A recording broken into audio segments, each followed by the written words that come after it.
The K JazzShow, Sundays on Kofifi FM 97.2. Welcome to the third and final hour of the show, and you are just in time to meet our next guest. Of course, Matthew Whitaker is a 23-year-old pianist who, by the age of 13, became the youngest ever artist to be endorsed by Hammond and Yamaha at the age of 15. Dr. Lonnie Smith, the late Hammond B-3 organ legend, referred to him as his grandson, bestowing him one of his organs. Of course, Matthew has performed at venues including Carnegie Hall, the Kennedy Center, Lincoln Center, and the Apollo Theater, opening up for Stevie Wonder at his induction at the same venue. Matthew has 3 albums under his belt and now introduces his latest project, On Their Shoulders, an organ tribute, which is exactly just that, an organ tribute by arguably the best young Hammond players on the international scene, and remembers and pays tribute to the forefathers of this incredible instrument. Kofifi FM, please help me welcome Matthew Whitaker.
Good afternoon. Welcome to the show and welcome to South Africa. A pleasure to be with you today.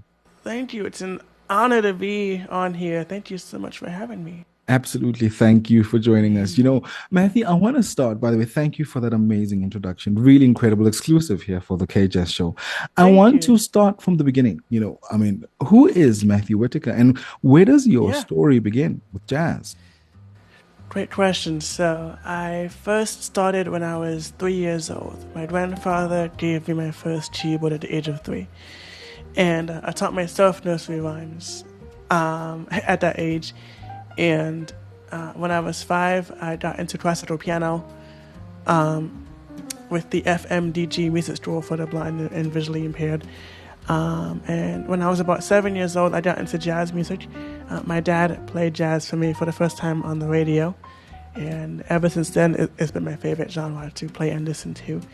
And over the years, I got into other instruments like bass and drums and clarinet and also organ as well. And we'll be talking more about that later as well. But by the age of 9, I taught myself how to play the Hammond organ. And I've been touring the world ever since I was about, I think, 11 years old right now. And I'm now 23 years old. I just turned 23 back in April 3rd, and I'm blessed. I'm blessed to be here. And taking into consideration, you know, that you were born with a condition that Stevie Wonder had as well, which certifies you as blind. Please give us insight, you know, into your unique perspective when it comes to creating music. One thing I tell people all the time is, you know, I don't let my disability stop me if I'm doing what I love to do. And when it comes to creating music, you know, I just do what I do just now. You know, I basically just improv. I just choose whatever instrument I want to play. Yeah. And I just improv, you know, or it could be some rhythmic idea or whatever. But and if I like the idea, I just go for it and just see what happens. And as far as creating like the initial sketch, I normally start with drums first, and then I do other instruments on top of that. But mostly I start with drums first. What were some of the challenges, you know, that you experienced when you started out as a musician? Yeah, considering that your musicianship wasn't really like the others.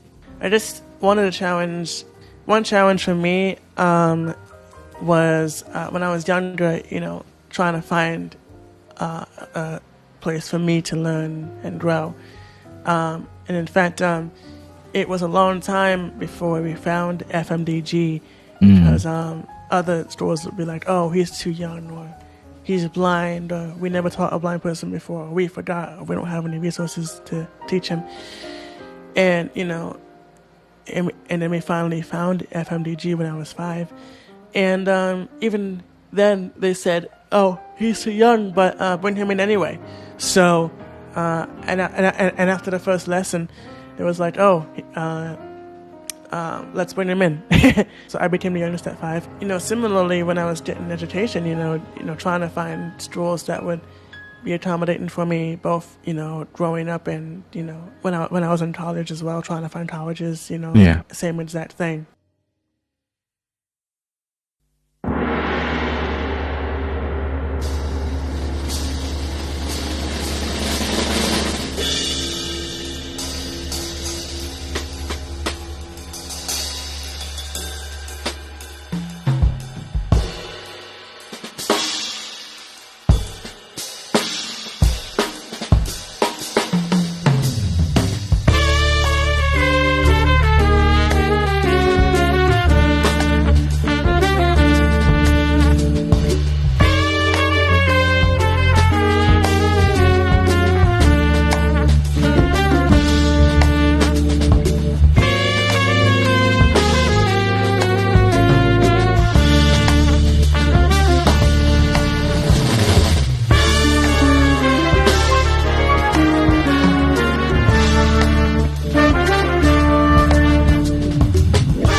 We are this Sunday joined by 23-year-old Matthew Whitaker, who is a young pianist from Hackensack, New Jersey, and has navigated the world with a condition they call retinopathy of prematurity, ROP, if you may, which has led him to be blind, of course, similarly as Stevie Wonder was. And I want us to go back, to Jersey for a little bit, Matthew, and what was it like growing up in New Jersey, and what eventually, led you to the piano? Growing up in Jersey, honestly, it's still, really fascinating to me, like, learning about, what's around you and history and all that stuff. And honestly, for me, when it comes to piano and stuff, I've loved music since I was little, For a long time, I couldn't speak. And music really gave me a way to connect in the world. Yeah. So, yeah, I was able to really, communicate through music, and I really didn't start talking until I was about 3 years old. Yeah. Of course, it was in 2017. You released your debut project, Out of the Box, which featured many wonderful musicians such as Christian McBride, Will Calhoun, Sammy Figueroa, and many others. Let's go back to that and that experience. Yeah. What were some of the highlights for you? Wow. Well, to be able to record my very first album back then, like that was really fun to do. And shout out to everybody involved. Yeah. Ray Chu and Andre Betts and everybody else involved, the band, all the guests. Thank you guys so much. And it was honestly like a really fun project to do. I wanted to record an album with original music, and once that was out, I really wanted to see what would happen next. So we did Now Hear This and Connections, and now we're on to On Their Shoulders, an Organ tribute. Yeah, of course. And the year is 2024 and the brand new project, On Their Shoulders, where you pay homage, to the icons of the Hammond, like Jimmy Smith and Charles Earland and Joey DeFrancesco, including Dr. Lonnie Smith, amongst others. Let's talk about this project and why you... Yeah. Why was it so important, for you to remember these icons? So I feel like, especially in jazz, no one really does tribute albums that much, and I think the inspiration behind it was, I think a friend of mine was showing me some of their favorite songs by Jimmy Smith, and they were playing one song in particular called The Organ Grinder's Swing, and I was like, oh wow, I haven't heard that song in a long time. Maybe I should arrange that. Next thing you know, here I am with my parents and my manager, and we were talking about stuff that would happen in the future, and we were thinking about doing another album, and it was like, oh, why don't we do a album with arrangements, and paying tribute to some of your favorite organ heroes, and we started thinking, and let's do Jimmy Smith, and let's do Dr. Lonnie Smith, and over time we chose the other artists, Twinkie Clark, Charles Earland, and Joey DeFrancesco, and I'm really, really happy with how the album turned out. Shout out to my band, and also shout out to Andre Betts for mixing the whole album with me, and Dave Darmington for mastering, and everybody that's involved with press and everybody else behind the scenes as well. Really means a lot. And this album is essentially a tribute to my favorite organ heroes, and I hope to continue and do other ones for piano and drums and other instruments as well.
Of course, Kofifi, we're still in conversation with Matthew Whitaker on the show this Sunday. He is our musical guest on the weekly Page 3 feature.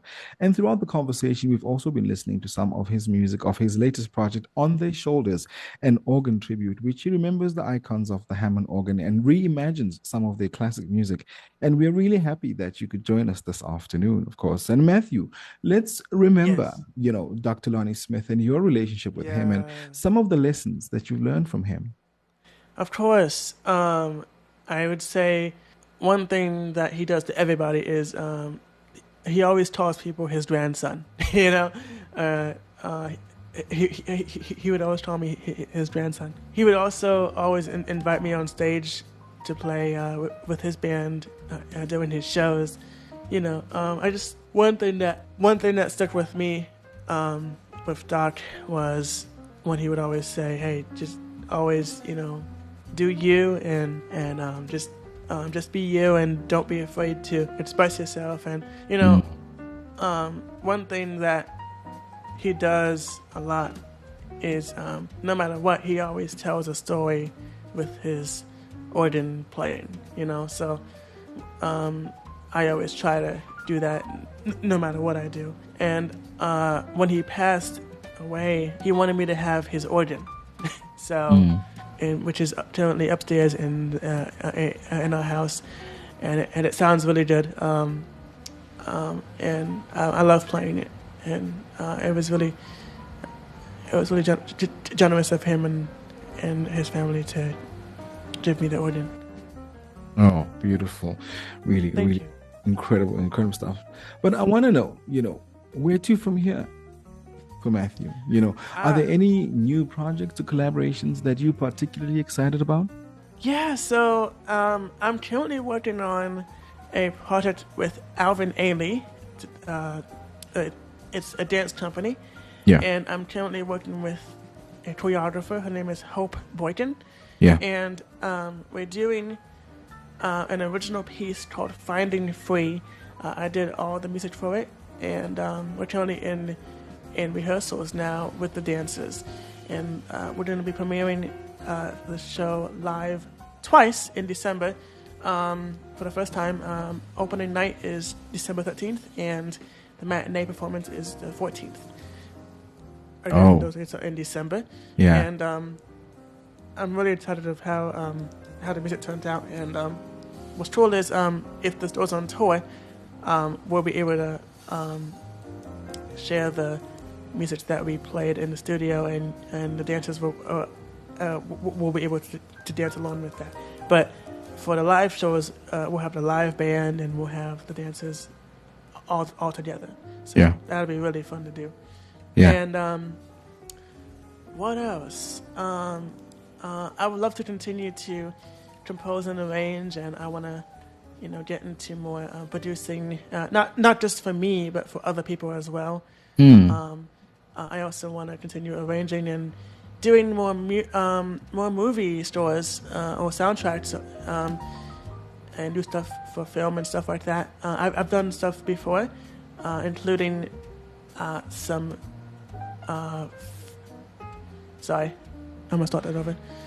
I've done some film work before, including one that is currently streaming on Hulu called Startisha. And the other one is currently streaming on allarts.org called About Tomorrow. Yes. It's called About Tomorrow. And I want to do more film scoring. And what else? More music directing. I would love to continue to do music directing as well.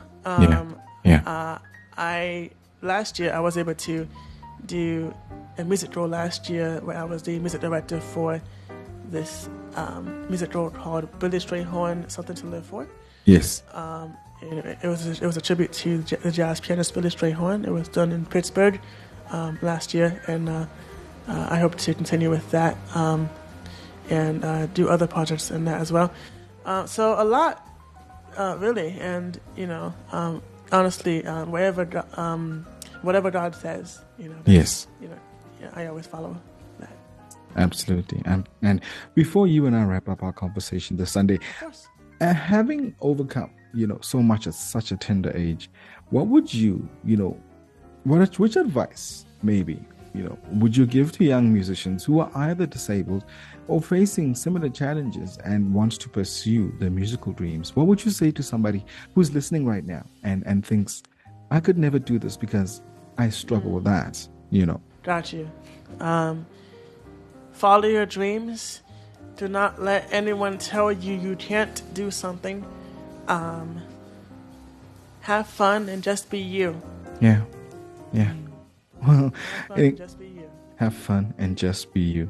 And I think we'll leave it there, and of course, congratulations, Matthew, on an incredible moment in your career with this tribute project. And what an incredible, a young man you are. And I really celebrate you. And I know the listeners of the K Jazz Show really are there with me when I say you are incredible. And we wish you all the best. And of course, we look forward to hearing more of you. And you're always, by the way, welcome to come by and stop by, come back here and stop by for a chat, about the next adventure of Matthew Whitaker. Yes, thank you. Of course, thank you for joining us. He is New Jersey native pianist and composer Matthew Whitaker, and he was on the K Jazz Show.